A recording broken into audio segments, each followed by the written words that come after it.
Assalamualaikum warahmatullahi wabarakatuh. Pernahkah kita mendengar tentang suatu peristiwa yang sangat menentukan dalam sejarah? Sebuah peristiwa sejarah yang masih membekas di dalam jiwa-jiwa kesatria. Kisah di mana sebuah kekuatan besar telah bersatu padu dengan penuh amarah dan siap untuk menghancurkan panji kebenaran. Namun tidak ada kekuatan yang lebih hebat melainkan Rabb semesta alam. Allah lah sebaik-baik pelindung bagi agama ini. Dan janji itu pasti benar. Keluarlah dari negeri itu para kesatria-kesatria yang tangguh. Mereka berjalan seraya bertakbir, sehingga bergetarlah jiwa-jiwa yang mendengarnya. Inilah suatu peristiwa sejarah yang tidak akan dilupakan. Peristiwa Wadil Makhazin yang meruntuhkan singgasana Portugis. Dan inilah sejarahnya.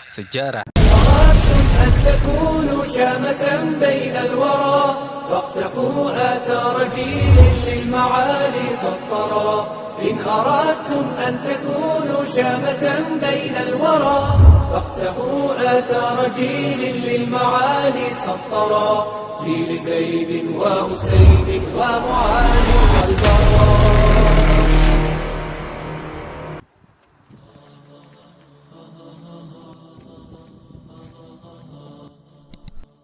Wadil Makhazin atau Eropa menyebutnya Battle of Three Kings, merupakan pertempuran paling menentukan dalam sejarah antara Muslim Maroko dan Portugis. Hal ini cukup logis karena setelah terjadinya pertempuran ini, Portugis kehilangan kekuatannya sehingga kelak negerinya dikuasai Spanyol pada tahun 1580 Masehi.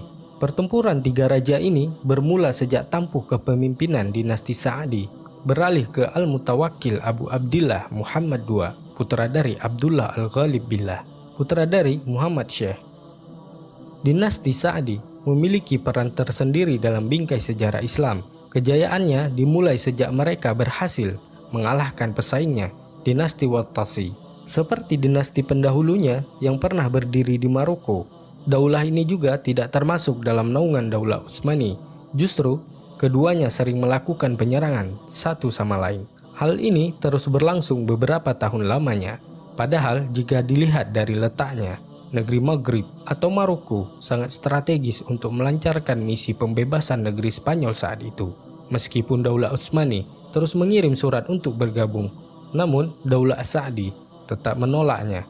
Hal ini terbukti dengan surat balasan Muhammad Syekh kepada Khalifah Sulaiman. Setelah kekuatan Sa'di berhasil menduduki Tilmisan, surat itu berbunyi, "Sampaikan salam saya kepada pemimpin perahu-perahu sultanmu itu.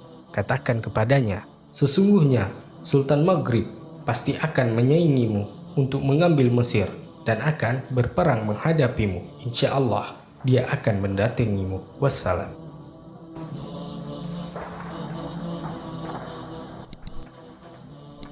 Dalam sejarah dijelaskan, daulah Sa'di melakukan perjanjian diplomasi bersama Spanyol untuk menggempur kekuatan Utsmani di Aljazair yang dihantarkan oleh utusan yang bernama Mizwar bin Ghanam kepada penguasa Wahran, Comte de Coden, pada Januari 1555 Masehi.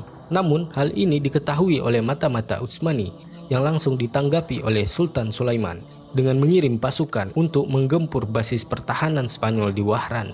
Namun, kekuatan Spanyol mampu memukul mundur pasukan Utsmani.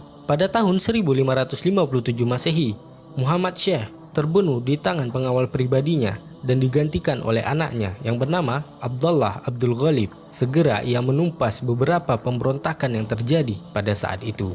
Sama seperti sang ayah, Abdul Ghalib pun memperbaharui hubungan diplomasinya kepada Spanyol dan Portugis demi pertahanannya. Di masanya juga, kaum muslimin Andalusia melakukan perlawanan atas Spanyol.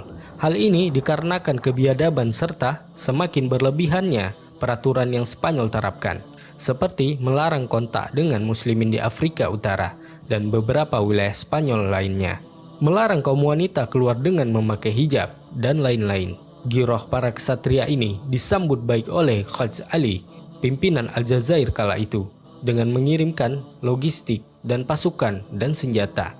Namun Allah menakdirkan kegagalan. Revolusi ini mampu dipadamkan oleh Spanyol di bawah Panglima Austria yang bernama Don John tahun 1569.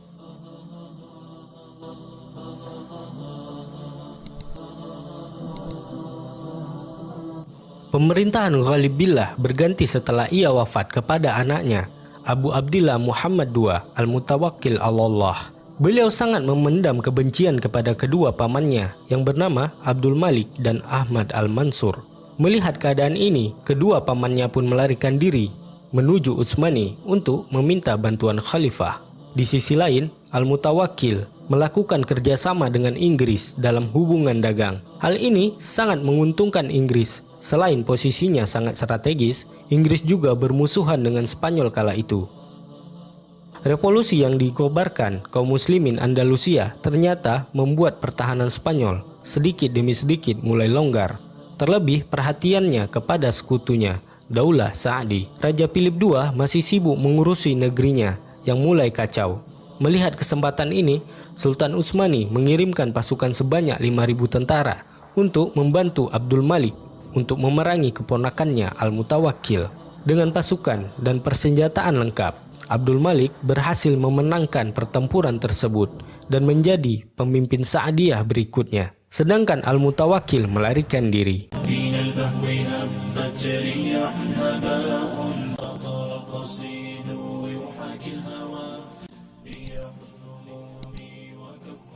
Beliau pun langsung menerapkan beberapa kebijakan yang membuat perekonomian serta kekuatan kerajaan Sa'di menjadi lebih ditakuti. Serta beliau memulai kebijakan yang berbeda dari sebelumnya dengan membangun hubungan yang sangat kuat dengan Daulah Utsmani sebagai sekutu, teman sekaligus saudara yang ikhlas.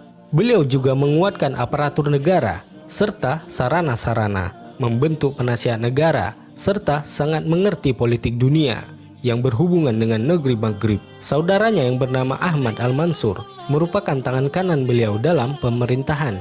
Tidak hanya itu, beliau juga sangat dihormati di Eropa, sebagaimana yang diungkapkan seorang penyair asal Prancis. Abdul Malik adalah sosok yang sangat memiliki wajah begitu rupawan, bahkan ia yang paling rupawan di antara kaumnya. Pemikirannya begitu jernih dan brilian. Ia sangat mengerti bahasa Spanyol, Italia, Armenia, dan Rusia. Ia adalah seorang penyair yang fasih berbahasa Arab. Sesungguhnya pengetahuannya, seandainya ia adalah seorang pangeran di antara pangeran-pangeran kami, maka ia memiliki lebih dari batas normal untuk seorang yang terpandang, dan ia cocok untuk seorang raja.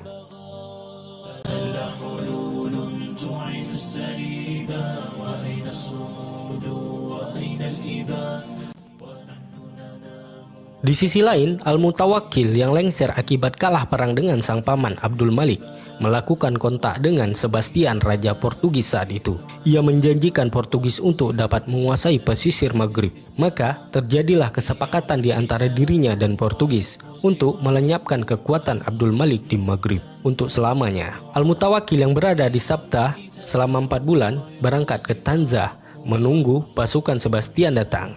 Sebastian berhasil mengumpulkan 125.000, riwayat lain mengatakan 80.000 pasukan Nasrani yang berdatangan dari Portugis, Spanyol, Italia, dan Jerman, ditambah persenjataan yang paling canggih pada zamannya, serta 1.000 kendaraan untuk mengangkut pasukan, dan mereka sampai di Tanzah dan Al-Sila pada tahun 1578 Masehi, bergabung bersama pasukan Al-Mutawakkil yang berjumlah 300 sampai 600 tentara.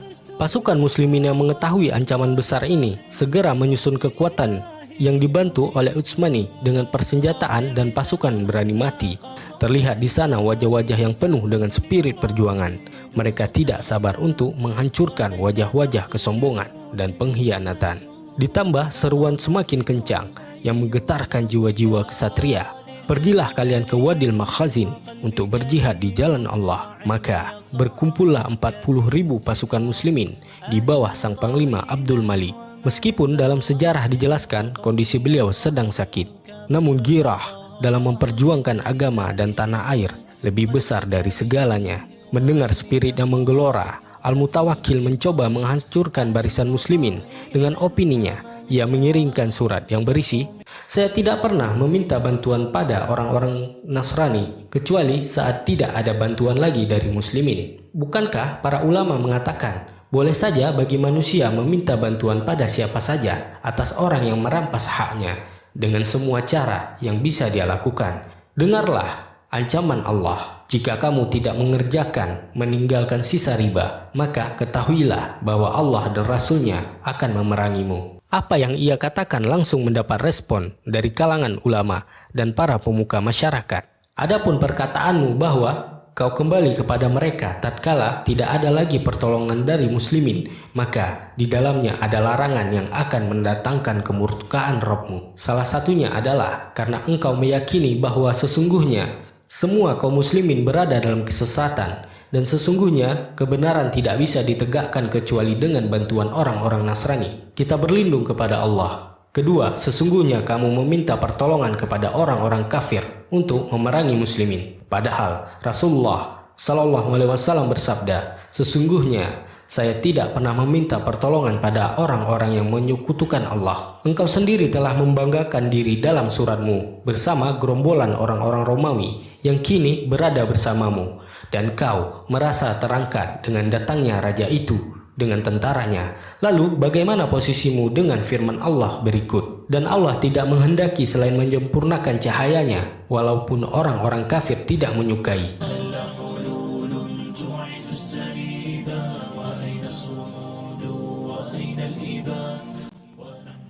Abdul Malik juga mengirimkan surat kepada Sebastian yang berisi, sesungguhnya pengaruhmu telah tampak sejak engkau keluar dari tempatmu, sedangkan engkau membawa permusuhan. Maka janganlah kamu bergerak dahulu sebelum kami datang kepadamu. Jika itu yang engkau lakukan, maka engkau benar-benar seorang pemberani.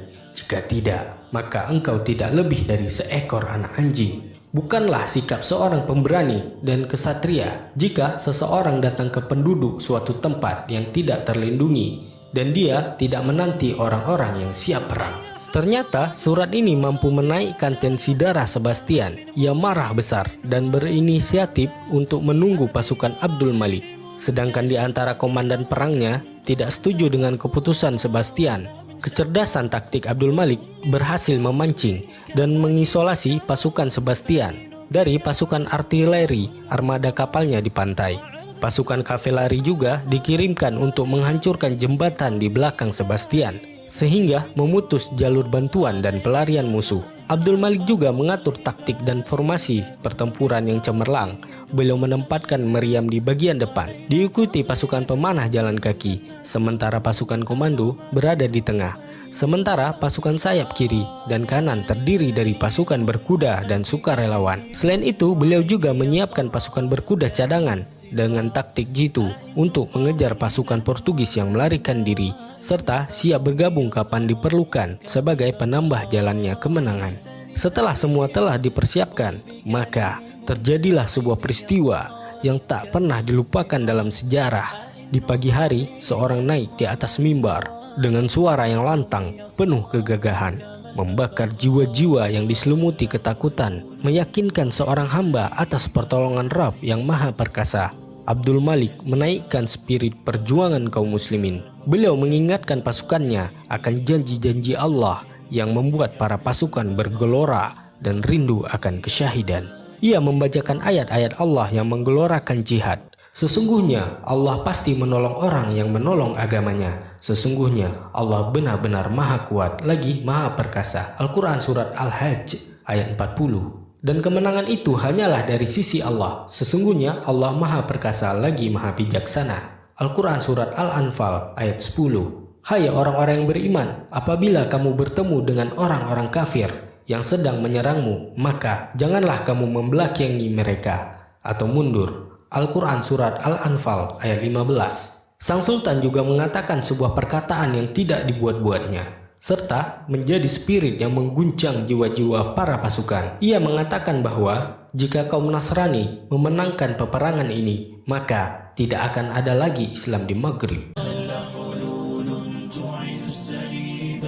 Di sisi lain, para pendeta kardinal juga terus menyemangati pasukan Portugis yang dipimpin Sebastian. Mereka menyebutkan bahwa Paus akan memberikan ampunan atas kesalahan dan dosa-dosa orang-orang yang menemui kematian dalam perang yang mereka sebut Perang Salib. Maka pada 30 Jumadil Akhir 986 Hijriah bertepatan 4 Agustus 1578 Masehi, terjadilah sebuah pertempuran yang paling menentukan dalam sejarah, pertempuran Wadil Makhazin.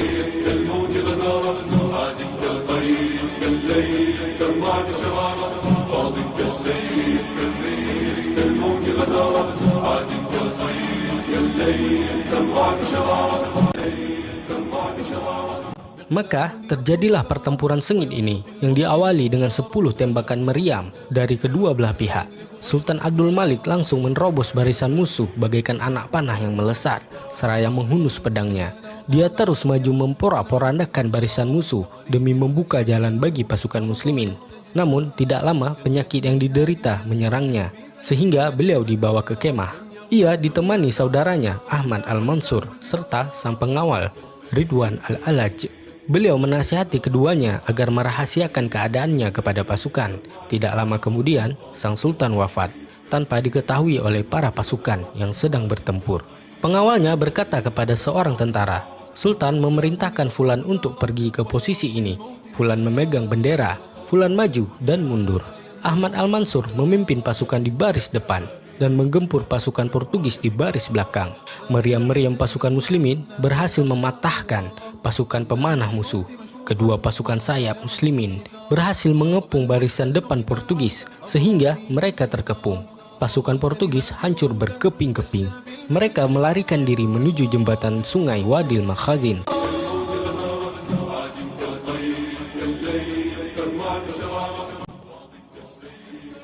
Namun jembatan tersebut telah dihancurkan sebelumnya oleh pasukan muslimin atas perintah sultan. Musuh pun berjatuhan ke sungai, termasuk panglima Portugis Sebastian dan Al-Mutawakkil. Pasukan Portugis lainnya tertawan dan selebihnya binasa. Kemenangan pun diraih pasukan muslimin, tentunya atas pertolongan Allah. Pertempuran ini memberi efek yang sangat mengejutkan dunia, baik dari muslimin dan Eropa, menjadikan Daulah Sa'di sangat diperhitungkan. Hal ini memaksa Raja Portugis yang baru dan Spanyol untuk mengirimkan delegasinya dengan hadiah-hadiah besar kepada Sultan Ahmad Al-Mansur. Ucapan kemenangan dari Sultan Murad III Daulah Utsmani disertai dengan hadiah-hadiah berharga. Kemudian menyusul Perancis. Sementara di Portugis, negara ini bergejolak. Pengaruh mereka di kancah Eropa melemah. Kekuatan mereka merosot tajam. Sebagaimana ungkapan sejarawan Portugis Lois Mari, "Kami tidak tahu apa yang terkandung di masa depan, sebuah masa yang aku sifati, dan sebagaimana yang disifati sejarawan lain, maka aku akan katakan, zaman itu adalah zaman yang sangat naas. Lentera-lentera mereka kini telah padam di antara bangsa-bangsa, keelokan menjadi sirna, wibawa menjadi meleleh ditimpa kegagalan yang menyedihkan. Kini harapan itu telah sirna, dan sirnalah masa keberuntungan. Inilah zaman di mana Sebastian mengalami kekalahan besar di negeri Maghrib."